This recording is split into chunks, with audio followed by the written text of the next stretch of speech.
അതുപോലെ തന്നെ ഉൾഭാഗമൊക്കെ കണ്ട കാറിന്റെ സീറ്റ് എന്ന് പറഞ്ഞിട്ടുണ്ടെങ്കിൽ ഉണ്ടല്ലോ അത്രയും ഭംഗിയിൽ നല്ല രസമായി എന്ന് പറഞ്ഞാൽ നല്ല രസമായിട്ട് സീറ്റ് വർക്ക് കഴിച്ചേക്കണതാണ് കേട്ടാ. സംഭവം ഇത് മാനുവലാണ് കേട്ടോ. ഗ്ലാസ് ഒക്കെ മാനുവലായിട്ട് കയറ്റാൻ പറ്റുന്ന ഒരു ടൈപ്പാണ്. പവർ വിൻഡോയും കാര്യങ്ങളൊന്നല്ല, തിരിച്ച ഗ്ലാസ് കയറല ഇറങ്ങലൊക്കെയാണ്. വണ്ടി ഉണ്ടല്ലോ കിഡിലം വണ്ടി എന്ന് പറഞ്ഞാൽ കിഡിലം വണ്ടി ഉണ്ട് കേട്ടാ. കണ്ട ചേട്ടാ ഇതിന്റെ സെറ്റ് ഒന്ന് വെച്ച് കാണിച്ചു തരൂ. ഡിക്കി ഒന്ന് കാണിച്ചു തരൂ. ഡിക്കിയാണ് രസമായിക്കണത്. ഈ ഡിക്കി ഒന്ന് തുറക്കണത് കാണിച്ചു തരൂ. ശരിക്കും ഒരു കാറിന്റെ ഡിക്കിയില് എയിമയക്കണില്ലേ ചേട്ടാ. അതിന്റെ ഉള്ളിലാണല്ലേ തുറക്കണത്. എൻ്റെ അമ്മോ പൊളിച്ചു.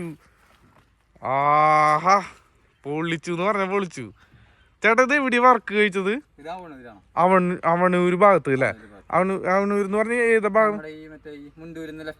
മുണ്ടൂരിന്ന് ലെഫ്റ്റ് തിരിഞ്ഞു പോയിട്ട് കേട്ടോ. അവണൂര് ഭാഗത്ത് വർക്ക് കഴിച്ചിട്ടുള്ള വണ്ടിയാണ് കേട്ടാ. സദൻ അല്ലേ? കാറിന്റെ ഡിക്കിയിൽ നമ്മൾ ഉള്ളിലാണ് ഇതിന്റെ തുറക്കണതും കാര്യങ്ങളൊക്കെ കേട്ടാ. ഇതിന്റെ തുറക്കണത് ഉള്ളിലൊന്ന് ജസ്റ്റ് കാണിച്ചു തരും ചേട്ടാ. തുറക്കണ്ട. എങ്ങനെയാ എവിടെ ലിവർ വന്നിക്കണേ? അവിടെ അല്ലേ? ഞാൻ അപ്പുറത്തോടെ വരാം. അത് ബാക്ക് ഡിക്കി തുറക്കണ ലിവർ ഏതാന്ന് പറഞ്ഞാൽ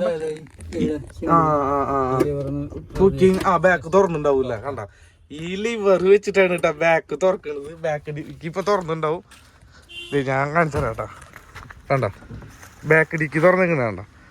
കാറിന്റെ ഡിക്കിയാണ് കേട്ടോ. സത്യത്തില് കാറിന്റെ പോലത്തെ ഡിക്കി ആയിട്ട് വർക്ക് കഴിപ്പിച്ചേക്കണത്. ഫുൾ കട്ടിങ് ആണ് കേട്ടാ. അതുപോലെ തന്നെ വണ്ടിയുടെ സെറ്റ് വെച്ച് കഴിപ്പിച്ചാ കേട്ടാ. ഒന്ന് ചെറിയ പാട്ട് വയ്ക്കുക ചേട്ടാ. സെറ്റ് ഇത് സെറ്റ് വർക്കിന് എത്ര ചേട്ടാ വന്നേന്ന് പറഞ്ഞാ? ഞാനിതിപ്പോ സാധാ സെറ്റ് ആണെന്നുണ്ടെങ്കിൽ അധികം റേഞ്ച്. ഞാനിപ്പോ ഈ വെച്ചപ്പോ ഒരു 500 ഇതിനായിട്ട് വേണ്ടി വന്നൂല. റിവേഴ്സ് ക്യാമറ വെച്ചപ്പോൾ അതിനൊരു 500 സംതിങ് അത്രേ ഉള്ളൂ വന്നിട്ടുള്ളൂ അല്ലേ? ഇത് കോയമ്പത്തൂര് പോയിട്ട് എടുത്തല്ലേ? അത് കോയമ്പത്തൂര് ഞാൻ പോയപ്പോ അവിടുന്ന് മേടിച്ചോണ്ടല്ലേ? നമ്മളിവിടെ കച്ചേരിയിൽ ഞാൻ സെറ്റ് ചെയ്തൂല്ലേ? 5000 രൂപ വരെയാണ് കേട്ടോ ഗൈസ്. LED അല്ലേ ചേട്ടത്? LED ഇതില് പാട്ട് വയ്ക്കാൻ പോവാണ് കേട്ടാ.